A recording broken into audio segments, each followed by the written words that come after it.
ঈদযাত্রা এবার সড়ক মহাসড়কে নেই চিরচেনা যানজট। পরিবার পরিজন নিয়ে ঈদের আনন্দ উপভোগ করতে দলে দলে বাড়ি ফিরছে মানুষ।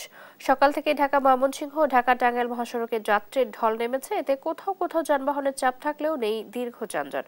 সড়ক সতর্ক অবস্থানে আইন শৃঙ্খলা রক্ষাকারী বাহিনীর সদস্যরা। উত্তরবঙ্গের প্রবেশদ্বার সিরাজগঞ্জের মহাসড়কে কয়েক গুণ বেড়েছে যানবাহনের চাপ। শেষ মুহূর্তে খোলা ট্রাক পিকআপ ভ্যানে যাত্রী পরিবহন করতে দেখা গেছে। এতে যানবাহনের চাপ বাড়লেও মহাসড়কে নেই কোনো যানজট বা ধীরগতি।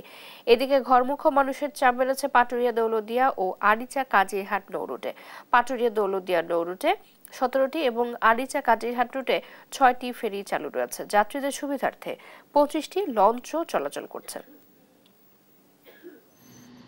এখন তো আজকে কোনো ভোগান্তি পাইনি। আজকে রাস্তা ফাঁকা ছিল, কোনো জ্যামও ছিল না। ঘাট এলাকায় কোনো ভোগান্তি পাইনি আমরা। বিআরডব্লিউসির পক্ষ থেকে সকল প্রকার ব্যবস্থা নেওয়া হচ্ছে। 21 জেলার ঘরমুখে যাত্রীদের ঈদ উপলক্ষে আমরা সুষ্ঠুভাবে তাদের পারাপার নিশ্চিতকল্পে 17টি ফেরি নিয়োজিত রেখেছি।